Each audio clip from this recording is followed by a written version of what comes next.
আসসালামু আলাইকুম। আপনারা দেখতেছেন নীলিমা চ্যানেল মিডিয়া রান্নার রেসিপি। এখন আমরা ডিম ভাজতেছি। তো কীভাবে ভাজি টমেটো সস দিয়ে আপনারা দেখেন। এটা হচ্ছে টমেটো সস। ডিমের ভিতরে দিব। এবার চামচ দিয়ে এটাকে আমরা মাখিয়ে নেব। কিছুক্ষণ মাখাবো এইভাবে, তারপরে এটা হয়ে যাবে।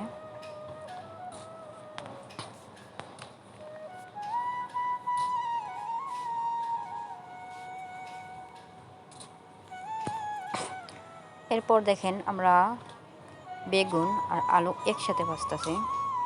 এটা হচ্ছে আলু আপনাদের গোল গোল করে কেটে এটাকে ভাজা হচ্ছে, আর বেগুন। তো আপনারা এখন ভিডিওটি দেখতে থাকেন। যদি ভালো লাগে লাইক, কমেন্ট, শেয়ার করবেন